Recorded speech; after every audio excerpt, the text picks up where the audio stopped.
Hi, my name is Tom. I am the founder of the anti-bullying initiative Strength Restored. I want to talk to you today about how to help someone after bullying has finished. You see, there's an awful lot of support out there for someone who is being bullied in the present moment, and that is good, that is important. But there's an awful lack of structured support for people who have survived bullying.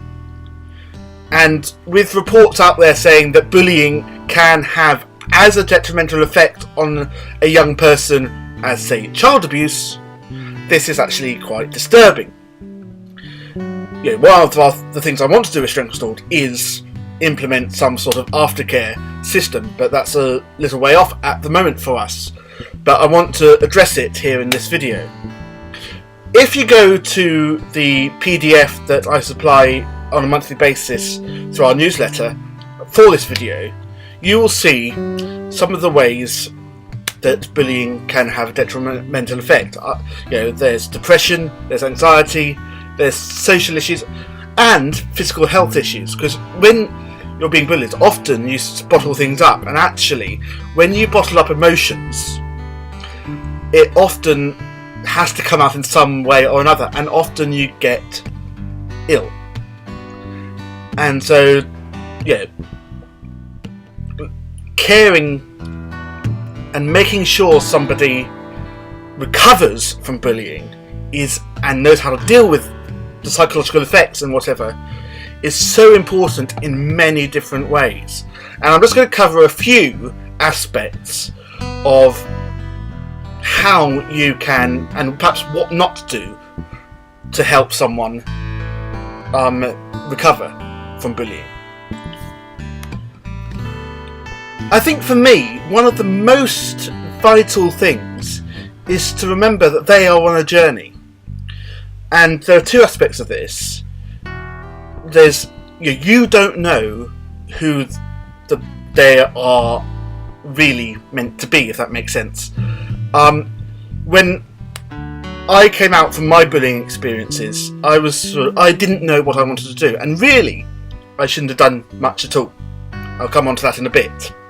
But I was encouraged to go into education and things, and because I was uncertain of who I was, my parents decided, in some ways, what I should do.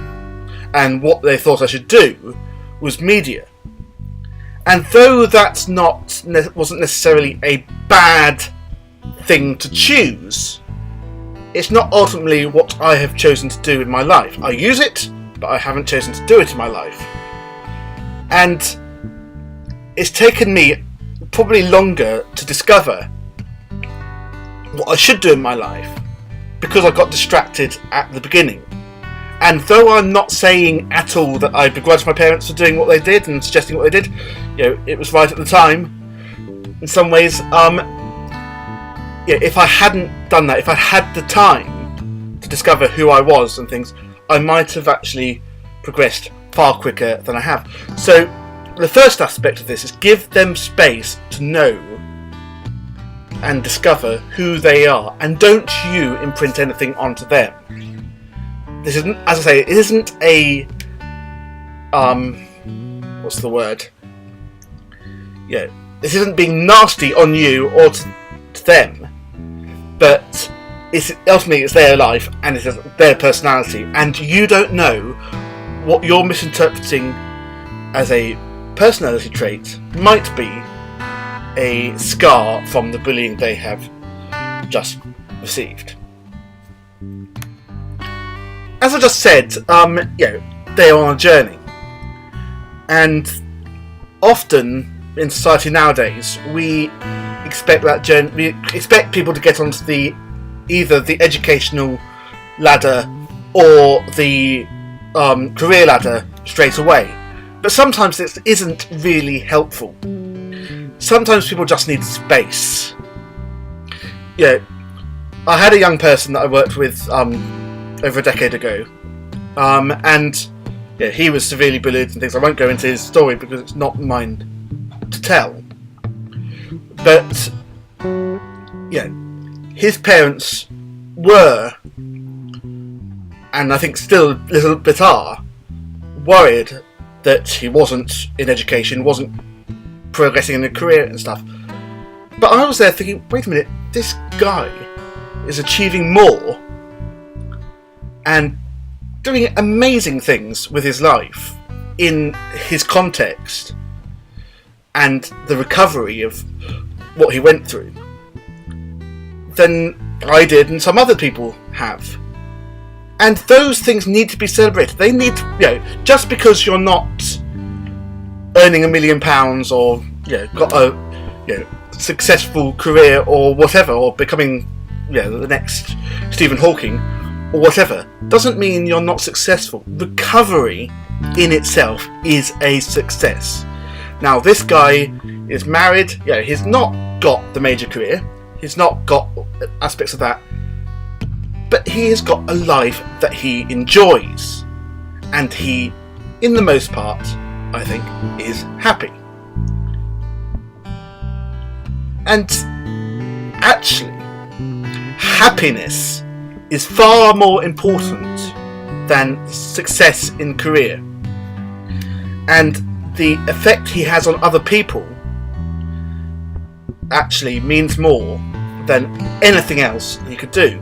And he has an amazing influence over some amazing people. And I would say he is one of the biggest success stories because he was allowed the space and the time to rediscover himself, and is still on that journey. He amplifies exactly what I'm saying. Just don't pressure someone to move on in the sort of conventional sense of the way people expect, because it might not be right for them. Now, saying that, it might be that person has a very clear idea of what they want to do, and obviously you want to encourage that. But if they don't, just let them be. And my last point is really remind them constantly of what they've already achieved, because surviving bullying is a huge achievement. With 30 young people in the UK committing suicide because of bullying a term, being one of the people that has survived is huge, and they should be reminded of that on a daily basis.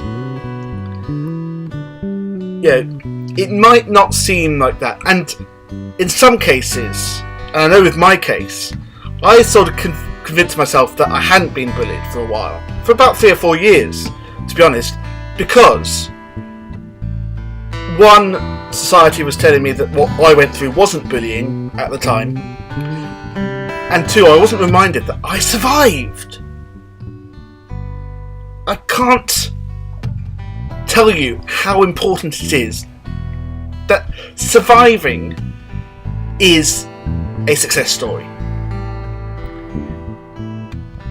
And though they've sort of got to get down the mountain again sort of thing, or whatever, what they have achieved already is incredible.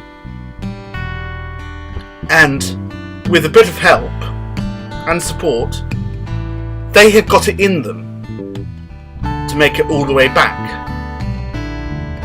But because of the self-esteem issues and all the other rubbish that goes on in here after being bullied, they don't know that.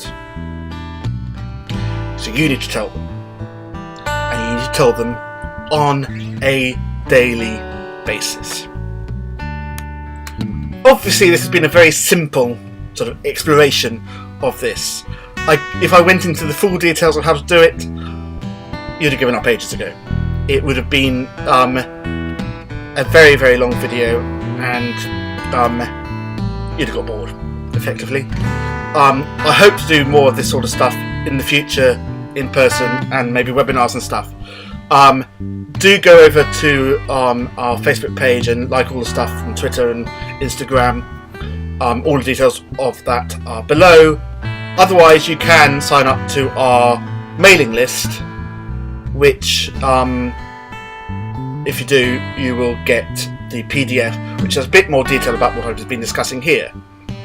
I think the next video I'm going to do is about the types of bullying and stuff, so I hope you'll join me next week, and I will see you then.